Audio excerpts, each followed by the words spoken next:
Good morning. Welcome to Reading the Science of Mind, a philosophy of faith, a way of life in 1 year. I'm Reverend Rafe Ellis, Senior Minister and Spiritual Leader of the Center for Spiritual Living Common Ground in Central Maryland. Today is January 12th. Let's see what reading we have for today. Ready? Okay. So today we're reading from page 37, paragraph 2 through page 39, paragraph 6. How much can we believe? That we must go the way of law is a fundamental tenet of this science, because nature obeys us as we first obey it.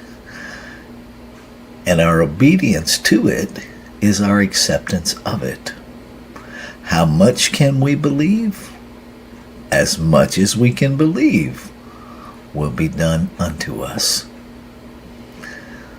When the consciousness speaks, the law receives and executes. When a farmer plants a seed, they invoke the law. That which follows is done by the mechanical side of nature, which has no volition of its own.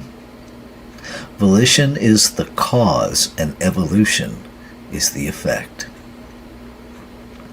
When a practitioner thinks, or gives a treatment, or makes a prayer, they are dealing with involution, the first step of the creative order. This is what the Bible calls the Word. That which follows is evolution, or the unfoldment of the Word or concept into objective existence. We are thinking, willing, knowing, conscious centers of life. We are surrounded by, immersed in, and there is flowing through us a creative something. Call it what you will. The sum total of all our thoughts, will, purpose, and belief creates a tendency in this law to cause it to react to us according to the sum total of that belief. Ignorance of the law excuses no one from its effects. If then certain specific ways of thought and belief have produced limitations, other beliefs will change them. We must learn to believe. The approach should be direct and should be specific. Suppose one is laboring under the idea of limitation. Their whole thought is a picture of limitation. Where are they placing their self in mind?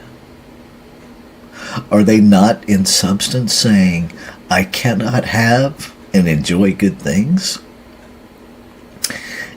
And they are demonstrating that they cannot have or accomplish good. It may take time to reshape the basis of their thought. They must commence by saying, I perceive that because I am what I am, because of this infinite thing that overshadows eternity and finds its abiding place in me, I know that good is now mine, all good. There is no mental coercion in this. We do not will things to be done. Things are brought into being, not by will, but by the power of the self-assertive truth. How much can we demonstrate? Just what one can believe. How much can we see? How much can we accept? How much can we find in our consciousness that is no longer repudiated by our own denials? Whatever that is, that much we can have. So I'm going to pause there.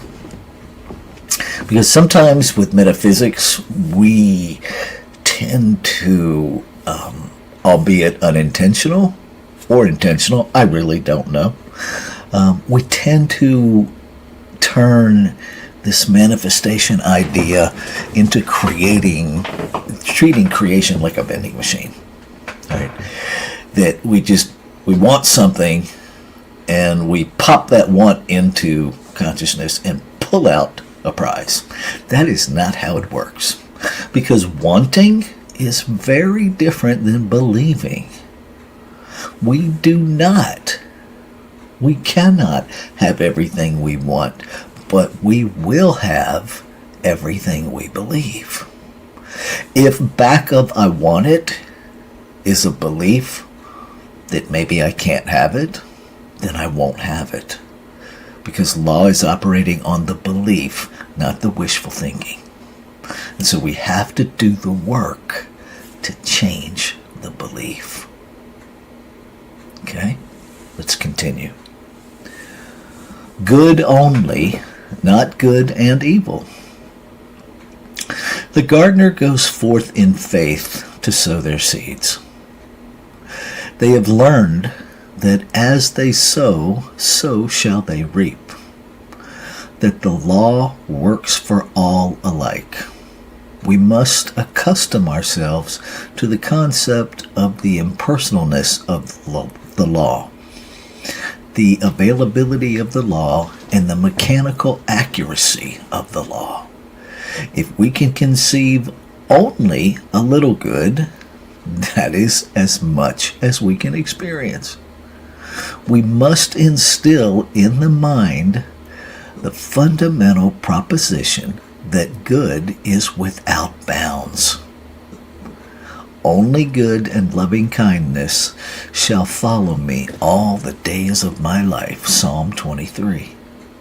We must get this concept rather than continuing to think there is a power of evil as opposed to the power of good. We experience good and evil because we perceive a presence of duality rather than unity.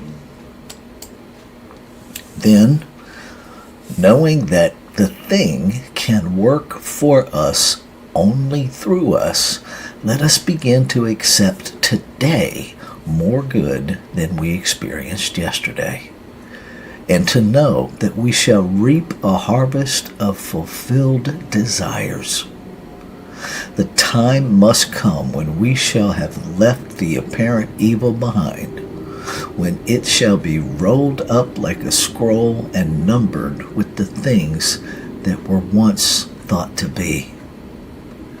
Let us realize and work with this sound knowledge and perfect faith, that as high as we shall make our mark in mind and spirit, so high shall be outward manifestation in our material world. Now, I know this is recorded, and I know that some people may be watching this beyond 2026. And here we are in January of 2026, experiencing the chaos of humanity, the chaos of law acting on belief. And it's easy, almost mindless, really, to slip into duality without meaning to, that's their thought and this is my thought. And this teaching reminds us over and over again that there's one mind. There's not your mind and my mind. That while we are each using consciousness individually as individualized expressions, there is no place in one where the whole is not impacted.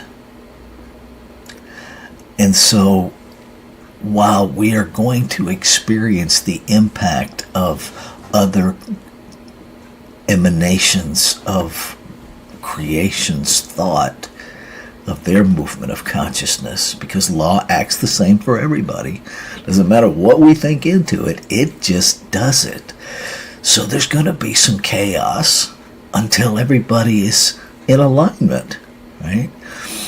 How do we get in alignment? By recognizing our power to be a part of healing what is out of alignment. And as long as I point fingers, I'm advocating my agency to heal. I want you to really consider that.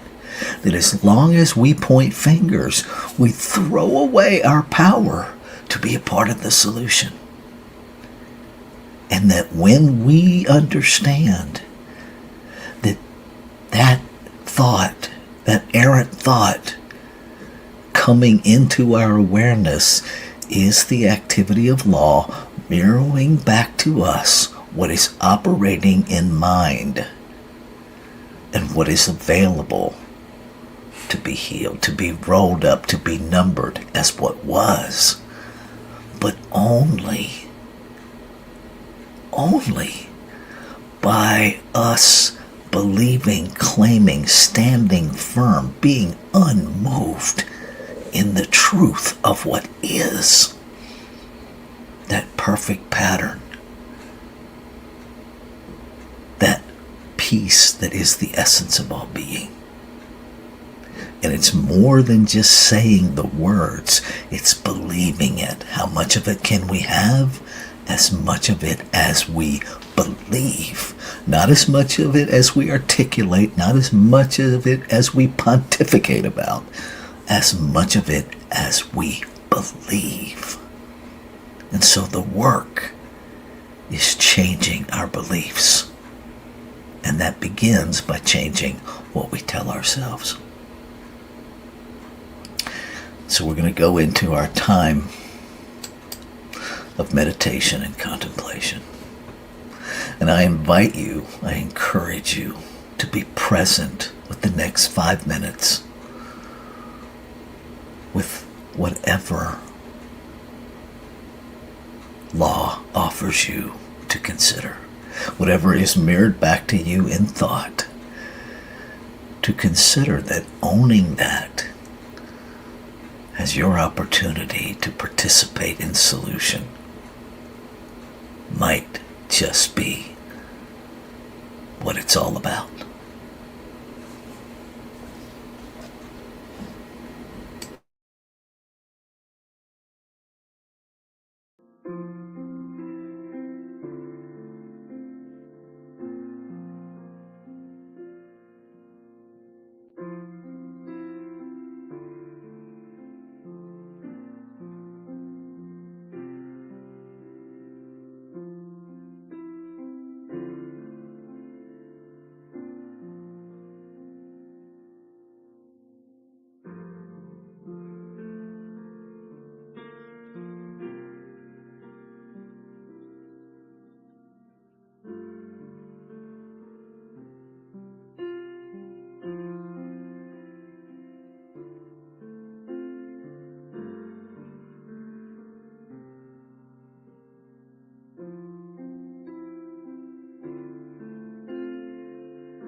With this breath, I breathe deeper into the awareness of the presence of one power, one breath, one life, one peace, everywhere present, in, through, and as all of creation.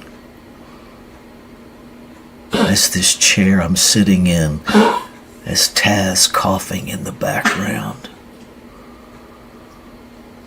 as the microphone I'm using, as the stars that shine at night, as the wind that caresses all of life, as rain and rainbows, and as every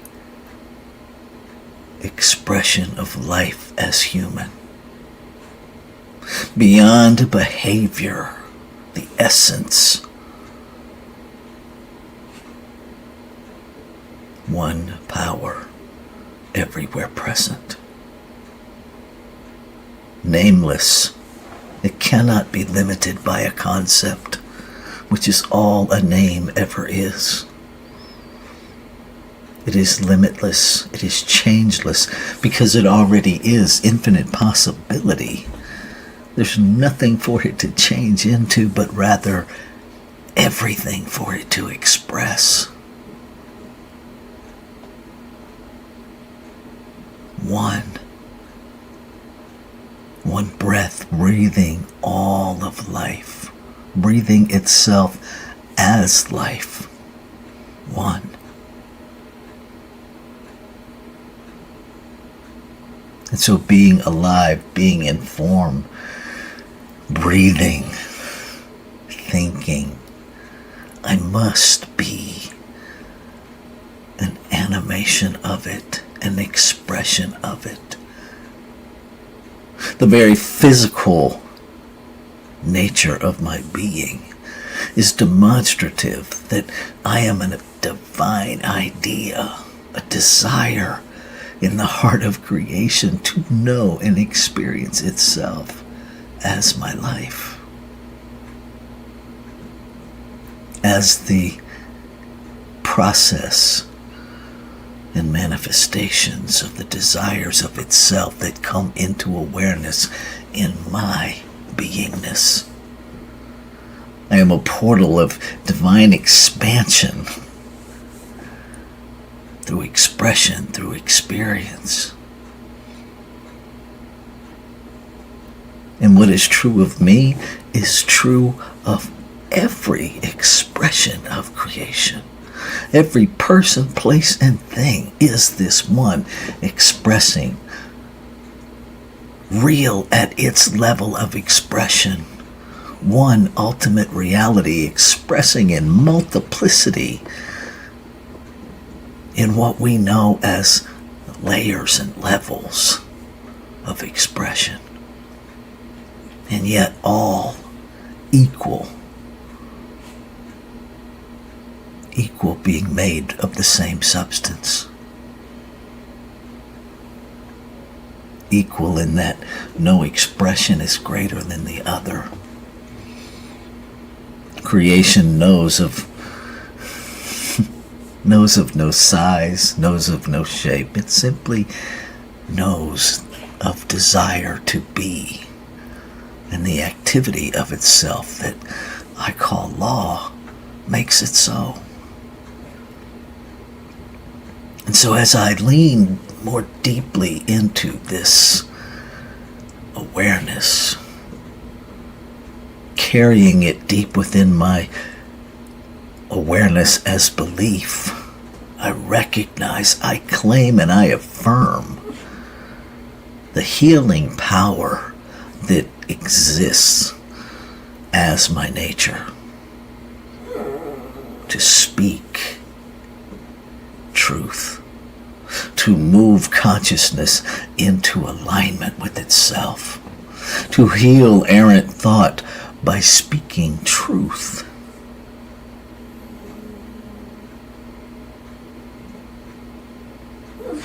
I claim and affirm that all of humanity is awakening to that power within them. That there is an awakening to the reality that there is no separation.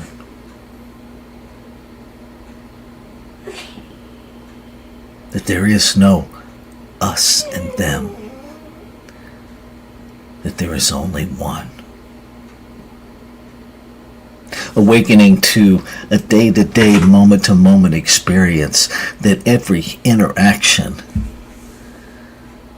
is undergirded with the experience, with the knowledge, with the awareness, with the sensation of in your eyes, it's me I see. That beyond behavior, beyond patterns, beyond opinions and personalities is the vision, the connection, self-awareness. Awareness of the divine self expressing in, through, and as each individualization of it. That there is a divine yes to seeing beyond behavior, to the truth of being, and uplifting that spark. Knowing that as that is uplifted, behavior changes in alignment with that change. The focus on love, knowing that love creates more love. Knowing that connection creates more connection. Tenderness, more tenderness. I see it, I feel it, and so I claim it as so. No longer willing to be fooled by appearance, and yet no longer willing to deny accountability in this human realm for the choices made to behave. Broadening my understanding and my belief, knowing that that broadens the understanding and the belief of the whole.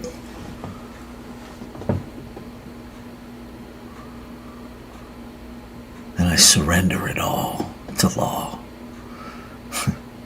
as if I could not surrender it. I remind my brain that I am surrendering it, because it was already moved upon by law as quickly as it was formed in mind and spoken in voice. Law acted upon it and made it so. It already is. There is no waiting period. It already is. And so I go about this day releasing over and over again, releasing all doubt, releasing all fear, releasing all hesitation, releasing anything and everything that would stand in the way of the full manifestation of the word spoken. I continuously release until there is nothing less to release. I let it all go. And I remind myself over and over again that there is one life. That life is God. That life is perfect. God is my life, now and always has been. Ashe. Shalom. Aho. Amen. Amen. And so it is. Namaste.